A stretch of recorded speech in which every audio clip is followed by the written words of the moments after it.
कटक बड़ मेडिकल मंगलबाग मुख्य फाटक पाख भेंडिंग जोन रे थिबा दुईटी होटेल उपरे आज सीएमसी स्वास्थ्य विभाग और खाद्य सुरक्षा टीम चढ़ाऊ करिछि। चढ़ाऊ बेले बहु परिमाण रे बासी अपमिश्रित खाद्य जबत होइतिला। एथिसह ड्रेन उपरे खराब परिवेश रे होटेल गुड़िक रोषेई करुथिबा नै सेमानकु तागिद करा जायछि। अन्य पक्षरे ड्रग विभाग अधिकारीक सह मिसी किछि औषध दुकान उपरे मध्य चढ़ाऊ करा जायछि। लाइसेंस और फार्मासिस्ट नथिबा दुकान को विभाग पक्षरु तागिद करा जायछि। बंद होता उठा उठी आसिले पदारे अच्छु लोक आसिक नहीं जो ट्रैक्टर आम भर रखी कम चल आज्ञा भरोसा थिला मु तो एबे भी कहूँ भरोसा चिन्ह परीक्षा कर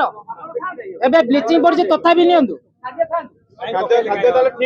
आज्ञा देख खाली नौन ड्राफ्ट नि थोड़े मो चिंगुड़ी बाहर मुझे पनिशमेंट देकी कोर्ट आसती बाहर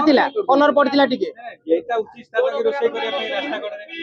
सेमती आज्ञा गरीब लोक कौट रोषे कर आज्ञा आम कौट तो 5 लाख देकी नहीं पारूनु आम गरीब लोक जोटी कौटी रोषे करके बेपार करूँ आज्ञा यहाँ गरीब लोक ही संस्था आज्ञा हाँ करोड़पति पाक जीवन आज्ञा हाँ हाँ आज्ञा ठीक है बुले पेट पाट पेट बुले कौन ठीक मनीष मार दौ पेट पोड़ा आज्ञा समुद्र भी डेंगी पड़े आज्ञा भूल कौन मानु कौन टा भूल मानव बंद दुकान टा बंद कर खोली रखी आज्ञा आज्ञा आमर आज्ञा आपन सियाड़ मिलला जे रोड पर कहीं बसबे ना सटर पड़ा आपड़ आसिक सटर टेकिक पकईले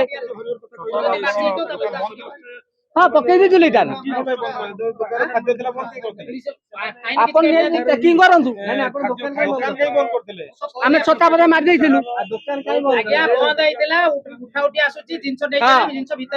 आज ड्रग इन्स्पेक्टर में डका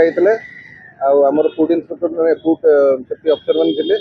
मो प्रेजेंस रे विथ पुलिस हेल्प रे मंगला थाना को आईएसएम को हेल्प रे आम मेडिकल रो मेन गेट सामने जो जितना होटेल अच्छे छड़ा जितना औषध दुकान अच्छे क्लिनिक अच्छे सब सब देखा आसुचे दीटा औषध खाद्य दुकान में सिल कर सारे तो अत अनहाइजेनिक कर गत काल माछ तरकारी रखिंट नुआ माछ तरकारी पकई दे गत काल चिकेन गुड़ा भाजी रखिंट आज तरकारी पकई दे तो सील तो दीटा दुकान सील कर जो औषध दुकान गुड़ा सब फूड लाइसेंस नाला कि बिकुच्च माने खाद्य जिन जो बिकुच्च जथा अमूल डबा ये सब बिकुच्च फूड लाइसेंस कहला गोटे गोटे दुकान में देखिलु औषध दुकान में फार्मासीस्ट ना कि चली कहलु फार्मासीस्ट जो लाइसेंस अच्छी बसा